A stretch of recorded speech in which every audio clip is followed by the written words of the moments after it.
হাসিনাও এদেশে জনগণের ম্যান্ডেটকে উপেক্ষা করে নিজেকে সর্বাধিক ক্ষমতার অধিকারী মনে করে ক্ষমতায় থাকতে চেয়েছিল। হয়তোবা 17 বছর লেগেছে, কিন্তু হাসিনা টিকতে পারে নাই। আমি আপনাদেরকে বলতে চাই, আপনি এখনো হাসিনার মতো ফেসিবাদী হতে পারেন নাই। আপনাকে বিতাড়িত করতে আমাদের 1 বছর লাগবে না ইনশাআল্লাহ। সুতরাং যদি জুলাই সনদ বাস্তবায়ন না করেন, গণভোটের রায় বাস্তবায়ন না করেন, আপনাদের পতন সুনিশ্চিত হবে ইনশাআল্লাহ। আসসালামু আলাইকুম ওয়া রাহমাতুল্লাহি ওয়া বারাকাতুহু। ফ্যাসিস্ট আওয়ামী লীগের সকল গুম খুন এর বিচারের দাবিতে বাংলাদেশ খেলাফত ছাত্র মজলিস ঢাকা মহানগর কর্তৃক আয়োজিত আজকের এই ছাত্র সমাবেশ, আপনারা 10টা থেকে এই পর্যন্ত প্রচন্ড রোদ্রে উপেক্ষা করে প্রতিবাদী মনোভাব নিয়ে এখানে উপস্থিত হয়েছেন। আমি আমার পক্ষ থেকে আন্তরিক অভিনন্দন মোবারকবাদ জানাই। সংগ্রামী সাথী ও বন্ধুগণ, আমরা 24শে জুলাই বিপ্লব করেছিলাম। সেই বিপ্লবে আমরা নেতৃত্ব দিয়েছি। আমাদের সেই 24শে জুলাই বিপ্লবের মাধ্যমে 17 বছরের ফ্যাসিস্টের রানী শেখ হাসিনার বিদায় হয়েছে। আমরা ইন্টারিম গভর্নমেন্টের সময় ম্যাক্সিমাম রাজনৈতিক দল বলেছিলাম যে এখনই হাসিনা সহ সকল খুনির বিচার নিশ্চিত করে তারপরে নির্বাচন দিতে হবে। কিন্তু বিএনপি নির্বাচনের জন্য ক্ষমতার জন্য এত পাগল ছিল, তাদের পীড়াপিড়িতেই বাধ্য হয়ে নির্বাচন 12ই ফেব্রুয়ারিতে হয়েছিল।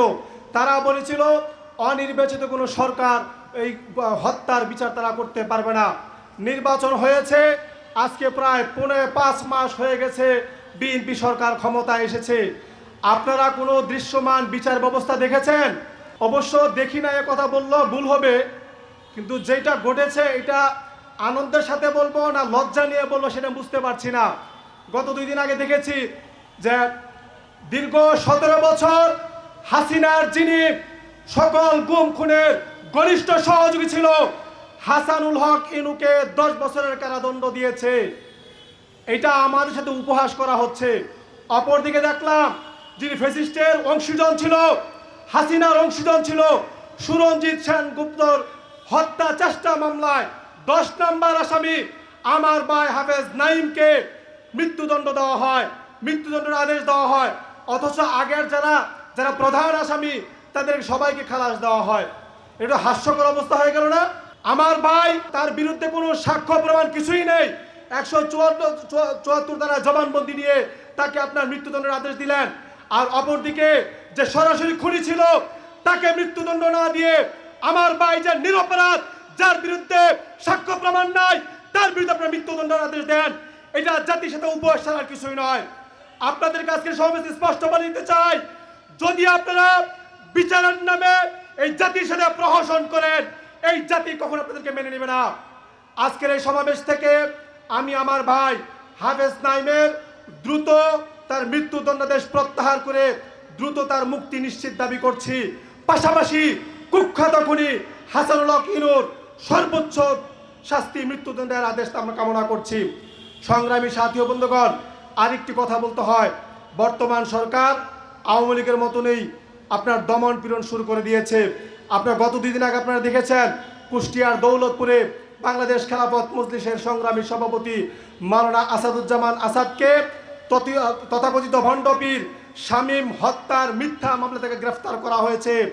আমরা বর্তমান সরকারকে বলে দিতে চাই, আপনারা যদি মনে করেন এদেশে একদলীয় শাসন ব্যবস্থা কায়েম করবেন এবং সেই জন্য হাসিনা যেভাবে বিরোধী দলমতকে দমন করার জন্য মামলা হামলা দিয়ে স্তব্ধ করার চেষ্টা করেছিল, আপনারা যদি সেই পথে হাঁটতে চান, ফ্যাসিস্ট হাসিনার যে অবস্থা হয়েছে তার সাথে ভিন্ন কোনো অবস্থা আপনাদের হবে না।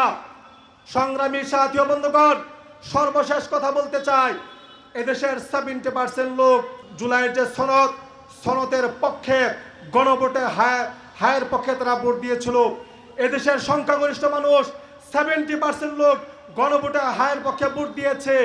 কিন্তু অত্যন্ত পরিতাপের বিষয়, আপনার সংখ্যাগরিষ্ঠ মানুষের এই ভোটাধিকারকে হরণ করে আবারও একদলীয় শাসন ব্যবস্থা কায়েম করা অপচেষ্টা চালাচ্ছেন।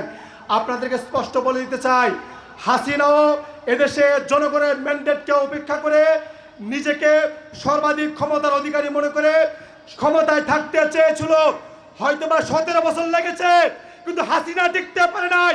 আমি আপনাদেরকে বলতে চাই, আপনি এখনো হাসিনার মতো ফেসিবাদী হতে পারেন নাই। আপনাকে বিতাড়িত করতে আমাদের 1 বছর লাগবে না ইনশাআল্লাহ। সুতরাং যদি জুলাই সনদ বাস্তবায়ন না করেন, গণভোটের রায় বাস্তবায়ন না করেন, আপনাদের পতন সুনিশ্চিত হবে ইনশাআল্লাহ। আগামী দিনের সকল আন্দোলন সংগ্রামে সবাইকে রাজপথে থাকার জন্য আহ্বান জানিয়ে এবং বাংলাদেশ খেলাফত ছাত্র মজলিসকে সময় উপযোগী এরকম একটি উদ্যোগ গ্রহণ করায় বাংলাদেশ খেলাফত মজলিসের পক্ষ থেকে আন্তরিক অভিনন্দন মুবারকবাদ জানিয়ে আমার বক্তব্য শেষ করছি। আসসালামু আলাইকুম রহমতুল্লাহি ওয়া বারাকাতুহু।